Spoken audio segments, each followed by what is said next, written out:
एका गृहिणीचं विश्व, तिची ओळख, तिचं घर असतं आणि तिच्या परीने ते मॅनेज करण्याचा ती प्रयत्न करत असते. खरं तर होम मॅनेजमेंट करणं एवढं सोपं नाही, पण इथं कामं दिसत नसतं. कितीही कामं करत राहिली तरी ती संपत मात्र नाहीत. आणि दिवाळीसारखे मोठे सण असतात ना, तेव्हा तर होम मॅनेजमेंट स्किलचा कस लागतो अक्षरशः. ती गोष्टी मॅनेज करायच्या असतात. होत असते खूप सारी धावपळ, दगदग आणि त्यापाठोपाठ येत असतो तो थकवा.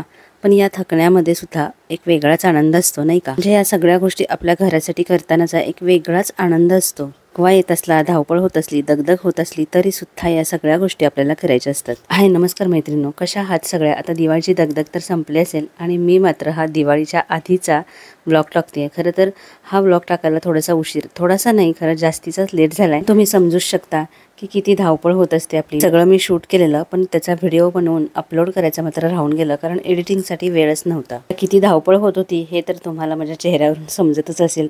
खूप थकलेली होती मी. कदाचित तुमची सुद्धा अवस्था अशीच झाली असेल की इतकी सगळी कामं करता करता थकून जायला मात्र फ्रेश असतं, त्याला अजून कितीतरी गोष्टी कराव्याशा वाटत असतात आणि आपण सुद्धा आनंदाने हे सगळं करायला तयार असतो. तर खूप आधीपासूनच या सगळ्या गोष्टींची तयारी मी करत असते की जेणेकरून ऐन वेळेला आपल्याला थकवा येणार नाही. काय झालं की दसऱ्याच्या नंतर 4-5 दिवस जे मी आजारी पडले ना, त्यामुळे माझी सगळी पुढची कामं आहेत ना, तर ती ले होत गेली आणि त्यामुळेच मला फराळ करायला सुद्धा, म्हणजे फराळ बनवायला सुरुवात करायलाच खूप लेट झालेला.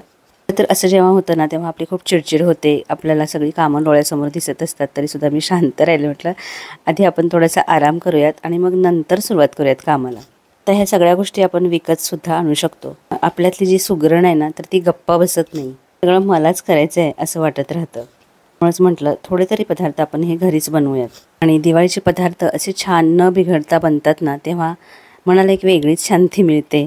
स्वतःला शाबासकी द्यावीशी वाटते, नाही का? असं म्हणतात की कुणाच्याही मनात शिरण्याचा मार्ग हा पोटातून जातो आणि पदार्थ हा खाण्याच्या आधी सुद्धा नजरेने खाल्ला जातो असं म्हणतात. त्यामुळे तो दिसायला सुद्धा छान व्हायला पाहिजे. आणि एखाद्या गोष्टीची आपल्याला आवड असते आणि एक असतं ते म्हणजे कसं असतं ना, दिवाळीचे पदार्थ काय आपण नेहमी नाही बनवत. वर्षातून घर तर एकदाच बनवले जातात, पण तरी सुद्धा ते परफेक्टच बनतात, नाही का?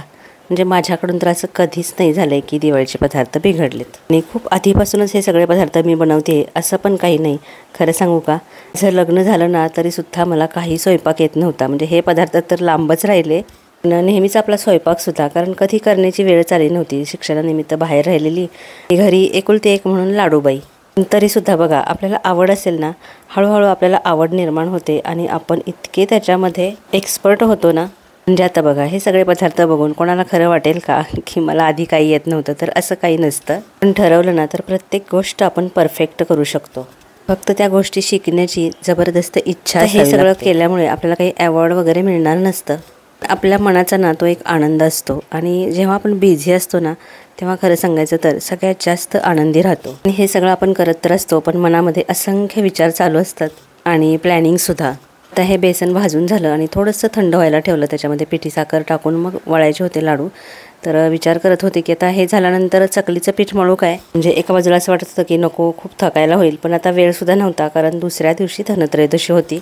आणि चकल्या हा एकच प्रकार आहे की तो सगळ्यांनाच आवडतो. लाडू वगैरे काही जास्ती खाल्ले जात नाहीत, म्हणजे गोड पदार्थ शक्यतो आमच्याकडे जास्ती खाल्लेच जात नाहीत. त्यामुळेच मग मी ते जास्ती प्रमाणात पण बनवत नाही. तर आपण मल्टीटास्किंग करत असतो. काही बायका तर एकाच दिवशी 3-4 पदार्थ बनवतात दिवाळीचे.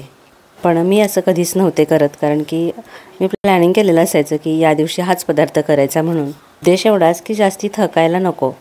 काय होतं, आपण थकून गेलो की मग चिडचिड करतो आणि आपण चिडचिड केली की सगळ्या घरावरच त्याचा परिणाम होतो. पण मला आता हे सगळं करण्यासाठी एवढा वेळ झालेला की मला मल्टीटास्किंग करावंच लागणार होतं. आणि म्हटलं आता लाडू झाल्यानंतर चकल्या करायला घेतल्या की संध्याकाळ होईल आणि तिथपर्यंत मग हे दोघे पण घरी येतील, मग मला थोडीशी हेल्प होईल. खरं तर आमच्याकडे ना बेसनचे लाडू बनवले जात नाहीत, म्हणजे घाटावरती. तिकडे बुंदीचेच लाडू बनवतात.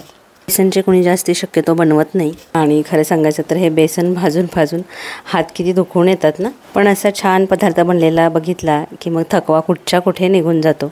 आणि हो नाही करता म्हटलं नाही, आपण ह्या चकल्या आजच बनवायला पाहिजेत. मग आधी ओटा म्हटलं सगळा क्लीन करून घेऊयात, कारण ओट्यावरती पसारा दिसला की मग काम करायचा सुद्धा कंटाळा येतो. आणखी एक म्हणजे ना, कुठलेही पदार्थ बनवायचे असतील ना तर मी आधी त्याची व्यवस्थित मांडणी करते. म्हणजे त्या पदार्थासाठी लागणाऱ्या ज्या गोष्टी आहेत ना त्या व्यवस्थित सगळ्या ओट्यावरती मांडून ठेवते. म्हणजे मग एखादी गोष्ट आपण विसरत नाही. आणि चकल्या करताना तर खूप गडबड असते, त्याच्यामुळे एखादी गोष्ट त्याच्यामध्ये टाकायची विसरून जाते. किंवा गडबडीत काहीतरी सांडलवंड होते, म्हणून मग सगळ्या गोष्टी प्रॉपर आधी घेऊन ठेवायच्या व्यवस्थित ओट्यावरती. एवढं ते मल्टीटास्किंग आणि हे सगळं करता करता व्हिडिओ शूटसुद्धा करायचं आहे. तर जेव्हापासून यूट्यूबला व्हिडिओ बनवायला लागली तेव्हापासून हे एक वाढीव काम सुरू झाले. आणि शूट करत करत हे सगळं करण्यामुळे ना खरं सांगायचं तर थोडासा लेटसुद्धा होऊन जातो. पण हे माझं काम मला आवडतं आणि त्याच्यामुळेच मला त्याच्यामध्ये आनंद मिळतो. कधी कधी ना काही बायकांना टोमणे मारायची सवय असते. म्हणजे तुला काय एवढंच तर बनवायचं असतं, आम्हाला तर इतकं बनवावं लागतं. म्हणजे खरं सांगायचं तर मोठी फॅमिली असेल तर मोठ्या प्रमाणात बनवावं लागतात गोष्टी, पण त्यासाठी ना मदत करायला सुद्धा घरामध्ये तेवढीच लोक असतात.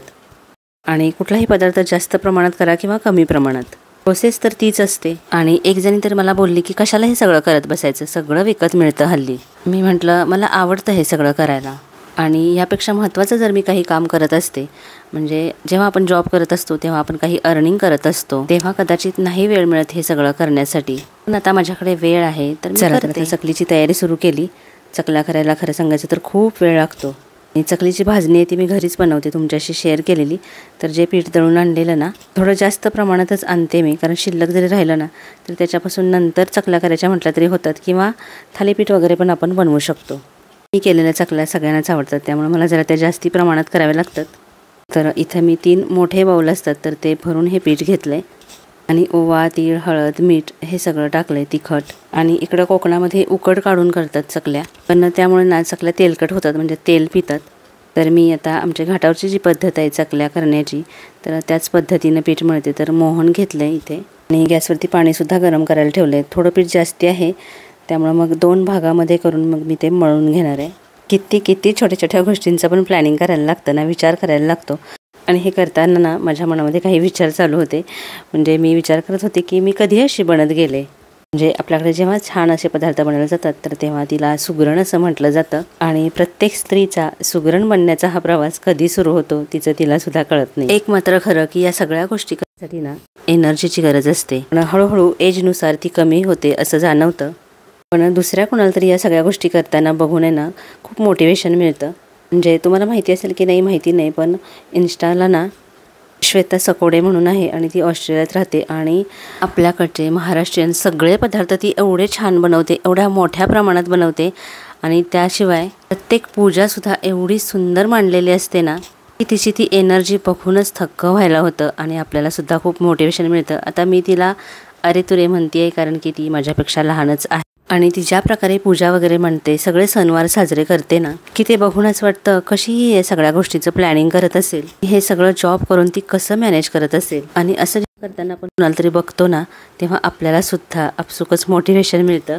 चकल्या तेलामध्ये सोडण्यासाठी माझी ट्रिक आहे बघा. मी ना पेपरवरती अशा चकल्या सगळ्या पाडून घेते आणि मग त्या इझिली तेलामध्ये सोडता येतात. म्हणजे तेलात टाकताना त्या मोडत सुद्धा नाहीत आणि तेल सुद्धा उडत नाही. आणि खूप सुंदर झालेत चकल्या, म्हणजे दिसायलाही छान आणि टेस्टी पण झालेल्या खूप. असंही ना आपण भाजणीची जेव्हा चकली करतो ना तेव्हा त्या खूप टेस्टी लागतात. आणि असे छान छान पदार्थ बनले ना किती पण थकवा आलेला असला ना तरी मनाला मात्र एक वेगळंच समाधान मिळतं. चला तर आजचा व्हिडिओ इथंच थांबवते. नेहमीप्रमाणे व्हिडिओला लाईक करायला विसरू नका.